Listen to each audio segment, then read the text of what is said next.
I've always wanted to do a page like this, but I would say that certain things have prevented me from doing so. Self-doubt, fear of rejection, embarrassment, indecisiveness. Take your pick.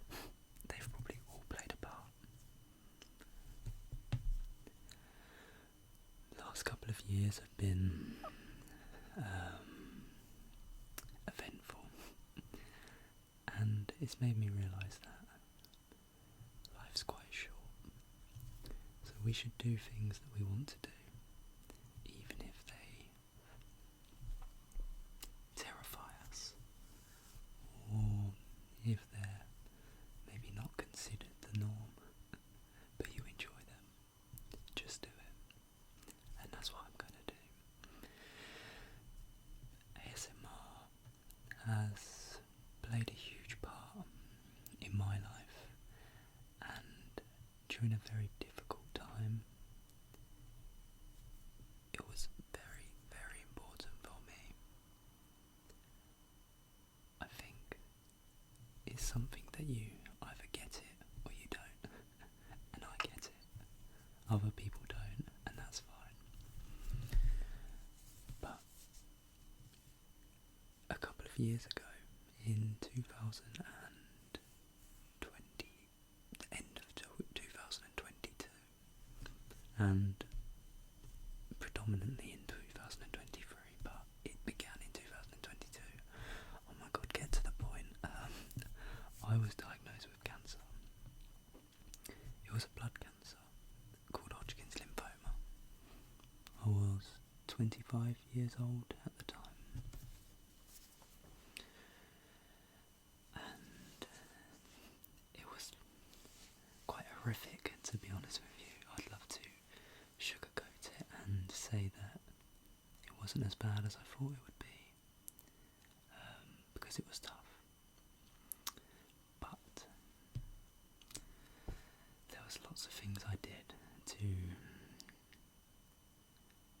help myself and to keep myself motivated and just on the right track, I would say, in a very difficult period of my life. I had some really terrible sleepless nights where I just felt so sick and nauseous, and there was very few things that I could use that could help me relax in that time.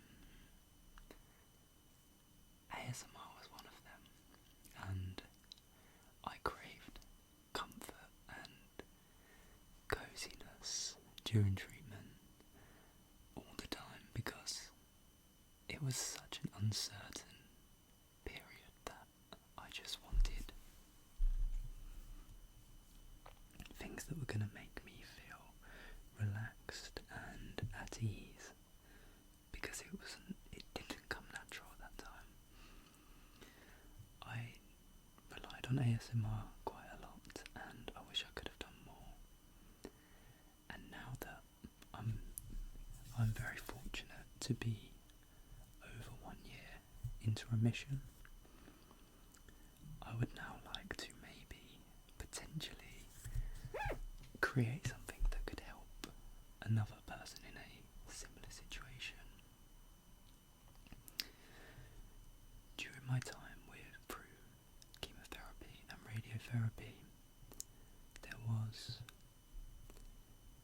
many challenges, but there was also certain things that I would say, in a weird way, were actually easier. Maybe not easier, but I felt very motivated. I think in such a difficult time, you're quite often reminded of how short life can be, how fragile it is, this new sort of outlook on life where you just think, I'm not going to care anymore, I'm going to do what I want, I'm going to change the world, and I'm going to create a better life for myself, and just do things that I couldn't have even imagined beginning to attempt before such a radical experience like cancer treatment. I was so motivated during this time that I actually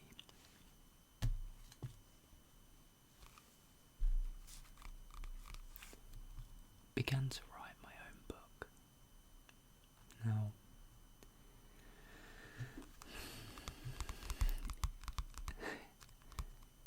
it started off kind of just frantically scribbling notes, techniques, tips, tricks, things that I used during my time through treatment that I think really benefited me and kept me motivated and positive. I just decided that I wanted to beat this illness as efficiently as I can. I wanted to get back to my life, and I wanted to make it better than ever. There's too much time in the past that I've wasted. If you have a look on TikTok, I did start posting on TikTok during my treatment. I was posting a lot about myself. I was very, probably too open at times, and I wanted to be transparent and show the highs and lows, and just how it really is, because I'm just a very normal, awkward 27-year-old now, and I've just been trying my hardest to throw myself out of my comfort zone and just do things that terrify me, but I hope will make me a better person and my life better in general, because the more I go into my shell, I just become an anxious mess, and it's no good for anybody, myself or the people around me. As you can probably tell, I am terrified making this video. I twitch a lot, I fiddle with my fingers, I look in all different directions.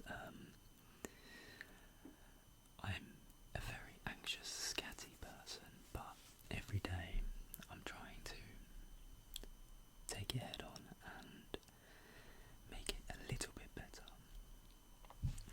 And in this book, The Chemotherapy Conqueror, a step-by-step guide to building a bulletproof mindset during treatment, the bridge between chemotherapy and mental health.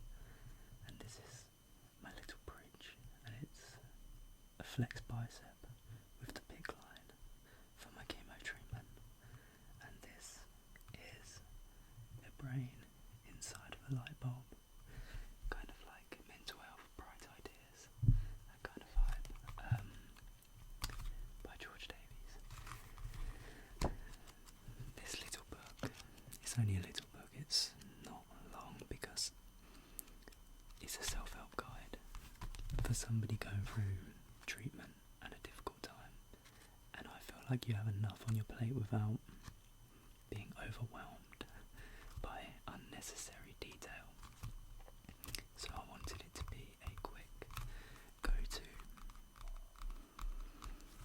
self-help guide, and it's just filled with all my best tips and tricks on how I kept myself motivated and optimistic and just looking forward in general during treatment. And I'm really proud of it. I really am proud of it. I'm not proud of many things in my life so far. Like I said, I've wasted a lot of time. I've been severely overweight. I had to lose about 7 stone in total before treatment. I've had, I would say, issues with alcohol in the past.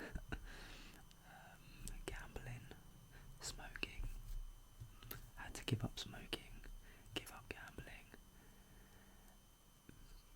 minimise drinking as much as possible. I would say I have a pretty healthy relationship with alcohol now. I go periods of time without it. I'll drink on social occasions when I go away, on holiday, but then I can do weeks, months without it, which I think is really good. I'm happy with where it is now. And I just think this is a really good, simplistic guide for somebody to stay on track in a very tough time. One of the sections.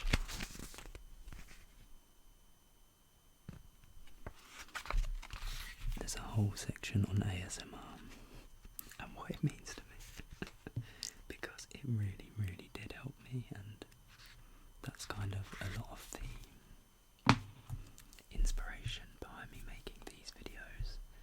I'm hoping it can kind of be partly like a friend through treatment, a friend through chemo, a friend through treatment in general. Maybe we can have a chat. I can talk about my own personal experiences. Somebody who's been there, I can't say that I can relate to everything with anybody going through cancer, because I'm very fortunate that my cancer was treatable.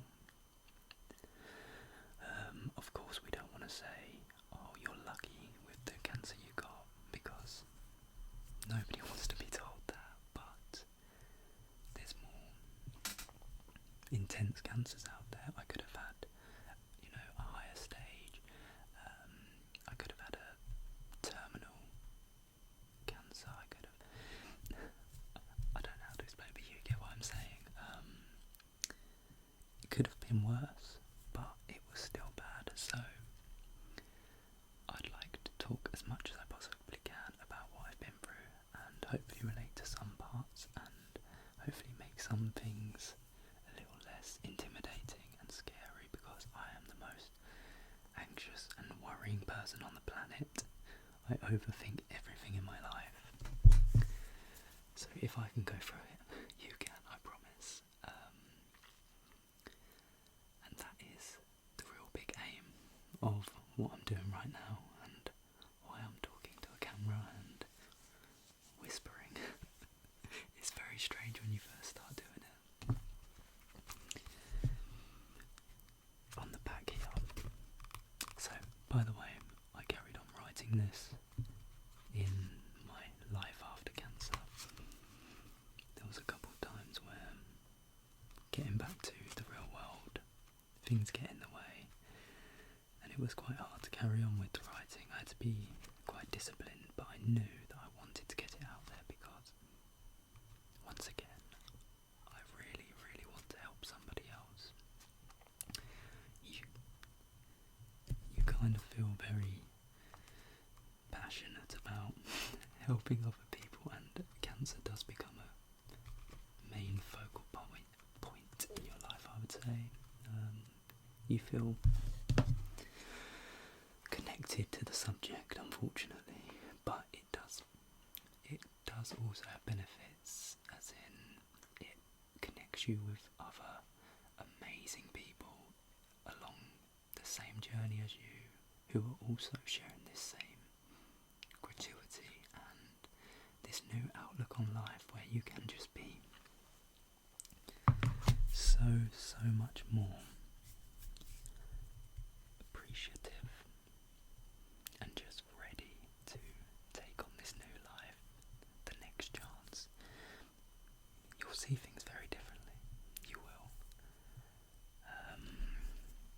But a lot of that can be in a good way.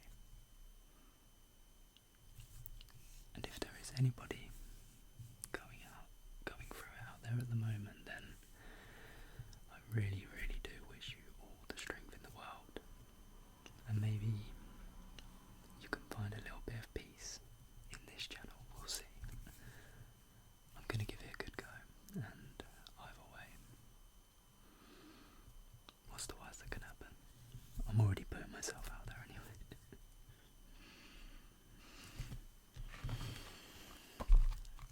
So eventually I did get this released. I self-published onto Amazon. It's available on Amazon KDP. I published it through Amazon KDP. It's available on Amazon.co.uk or .com in lots of other different countries. If you want to buy it, you don't have to. But I think, like I said, it is probably the thing that I am most proud of in my life so far. And I'm not going to say that's the most prestigious award to win, because